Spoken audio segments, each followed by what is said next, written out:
Trump calls it strategy. Europe calls it survival. After the Alaska summit with Putin, two very different stories are colliding in Washington. Trump insists he's playing the long game, cutting through old diplomacy with bold moves. But Europe isn't celebrating. They're panicking.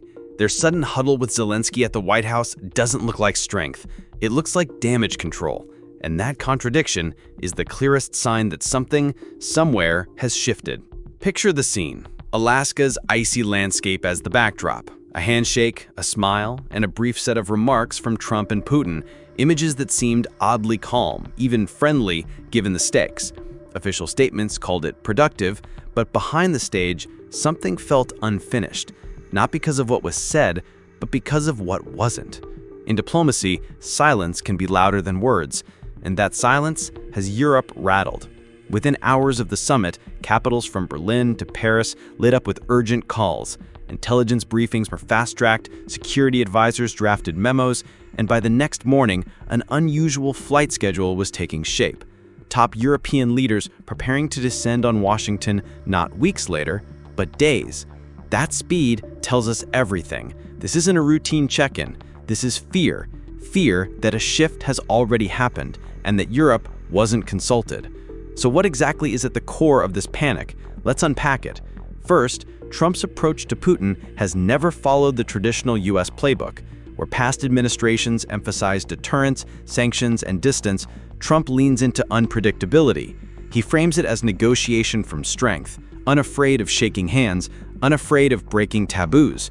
But for European allies, that's exactly the problem, because every time Trump opens a new channel with Moscow, they see cracks forming in NATO's shield. Consider NATO's eastern flank. Poland, the Baltics, nations living under the shadow of Russia's military presence. For them, even the hint of a US-Russia understanding feels existential. If Washington cuts a deal, even informally, it might mean reduced military commitments, or worse, tacit recognition of Russia's red lines in Ukraine. And that's why Zelensky is suddenly at the center of this story. His presence in Washington isn't symbolic, it's urgent. But let's rewind for a moment. Why Alaska? Why now? Holding the summit in Alaska was a deliberate signal, close enough to Russia to remind the world of shared borders, remote enough to avoid the optics of Moscow or Washington, neutral on the surface but symbolic of Trump's belief that he can reset the board on his own terms. That symbolism alone rattled European diplomats, because history has shown them what happens when great powers make decisions over their heads. Think of Yalta in 1945, when Roosevelt, Churchill, and Stalin carved up spheres of influence, leaving smaller nations to adapt or suffer. For Europe, Alaska felt uncomfortably familiar. And then there's the question of what wasn't disclosed. Every joint statement so far has been vague. Productive dialogue, mutual understanding, pathways for future cooperation. No substance, no specifics, which is exactly why suspicion has grown. Did Trump quietly agree to scale back US aid to Ukraine in exchange for Russian concessions elsewhere? Did Putin offer a temporary de-escalation in return for political cover?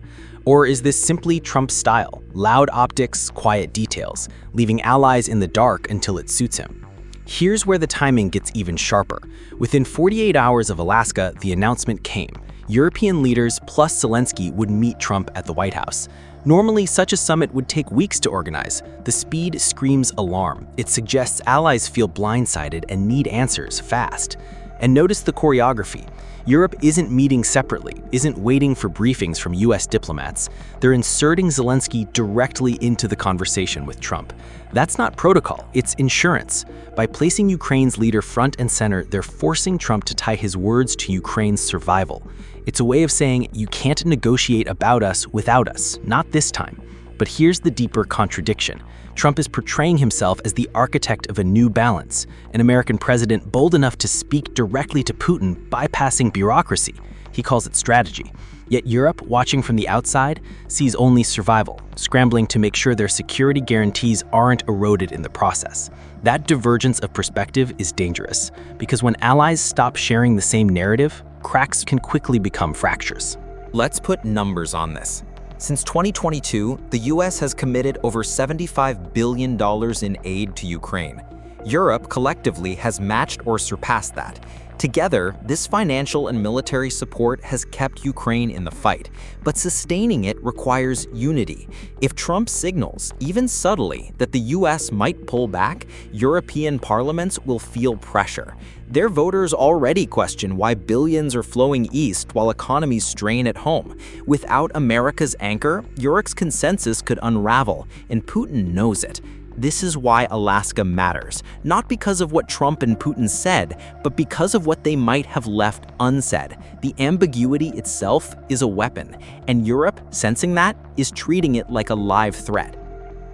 So the question becomes, what happens inside Washington when all these forces collide? Trump presenting his vision of bold strategy, Europe desperate to secure survival, Zelensky pleading for guarantees. The White House meeting is more than a diplomatic gathering. It could be the moment the West discovers whether Alaska was just theater or the first step towards a new and dangerous bargain. When Europe's leaders sit across from Trump in the White House, they're not just attending another summit. They're walking into a room where credibility, trust, and the future of NATO itself are being tested. And the first thing to notice is body language. Cameras may show smiles, but watch for the small details. Crossed arms, hurried note passing, clipped phrases in press conferences. These are the tells of allies who don't feel fully aligned. Because underneath the surface, three fault lines are shaping the conversation. The first fault line, Ukraine's survival. Zelensky arrives in Washington with one mission: to keep US support locked in. Every artillery shell, every drone defense system, every financial package from the US is a lifeline. If Trump signals hesitation, Ukraine's battlefield position weakens immediately. And European leaders know this. That's why they're flanking Zelensky, not just to show unity, but to remind Trump that the costs of retreat aren't abstract. They're measured in lives, territory, and the credibility of the West. Of course, none of this is confirmed, but diplomacy often operates on perception as much as fact. And the perception in Europe right now was that Alaska was more than optics, it was a signal, and signals change behavior. So what are the potential outcomes of this collision in Washington? Scenario 1, reassurance. Trump emerges with a statement affirming NATO's unity, pledging continued support for Ukraine, and emphasizing that Alaska was about dialogue, not deals. This would calm European nerves, at least temporarily. Markets would stabilize, NATO's credibility would hold, and Zelensky would leave reassured. But the undercurrent of doubt would linger, because the very need for reassurance suggests weakness in trust. Scenario 2, ambiguity. Trump doubles down on his framing, calling Alaska a bold new strategy without clarifying details. He speaks of peace, but avoids specifics on Ukraine. Europe leaves Washington more anxious than before. Ambiguity fuels speculation, and speculation fuels division. In this scenario, NATO cohesion begins to quietly erode even if no formal rupture occurs. Scenario 3, open divergence. The most traumatic outcome. Trump hints at recalibrating US commitments, perhaps reducing aid to Ukraine or demanding more concessions from Europe. Leaders would leave Washington split, with some scrambling to fill the gap and others reconsidering their reliance on Washington altogether.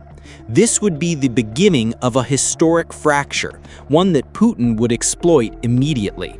The second fault line, Trump's worldview. For Trump, foreign policy isn't about multilateralism or institutional consensus. It's about deals, about leverage, about optics that prove he can outmaneuver rivals.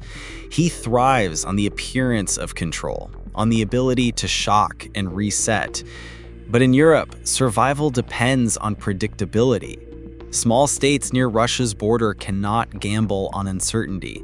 They need guarantees, not gambits. So when Trump frames Alaska as strategy, Europe hears risk. The dissonance is profound. The third fault line, NATO's future. The alliance has held for decades because members believed Washington would always anchor the defense of Europe. But even before Alaska, Trump raised questions. He criticized NATO spending, questioned Article 5 commitments, hinted at recalibrating US priorities. Alaska didn't invent those doubts, it amplified them. Now in Washington, European leaders are demanding clarity. They want to know, is America still fully invested in Europe's defense? Or is this the beginning of a transactional shift, where support depends on bargaining chips struck behind closed doors? But there's a deeper layer still. Because if Alaska was indeed a bargaining table, what might have been exchanged? One scenario, Putin may have offered temporary de-escalation around Ukraine in exchange for US restraint on NATO deployments. That would allow Trump to claim progress without war while giving Putin breathing space. On paper, it looks like diplomacy. In practice, it cements Russian influence. Another scenario, energy and economics. Russia's energy leverage over Europe remains potent. A quiet understanding with Washington about sanctions relief, pipeline politics, or market access could reshape the global energy map.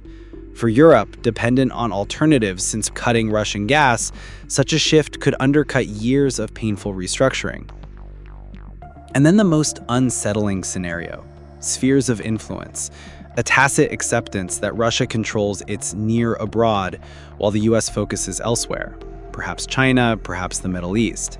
For Europe, that would echo the worst memories of the 20th century. A deal over their heads, decided far away, leaving them to manage the consequences. Which scenario plays out depends not just on Trump, but on the choreography inside that room. How forcefully European leaders confront him, how carefully Zelensky positions his pleas, and how much Trump values the optics of unity versus the optics of disruption. But there's also a bigger picture here, because what's really at stake is not just Ukraine or NATO. It's the question of whether the West still operates as a unified bloc, or whether we're entering a new era of fragmented power. If Alaska symbolized anything, it was this, that in today's world, even allies are not guaranteed a seat at the table. So as Europe rushes to Washington, what we're really watching is a test, not just of Trump's strategy, but of the very idea of collective security. Can decades of trust survive a single handshake? Can Europe adapt if America's role changes? And most importantly, has the fuse of a new crisis already been lit, hidden beneath the polite language of productive dialogue? Trump calls it strategy. Europe calls it survival. History may call it something else entirely.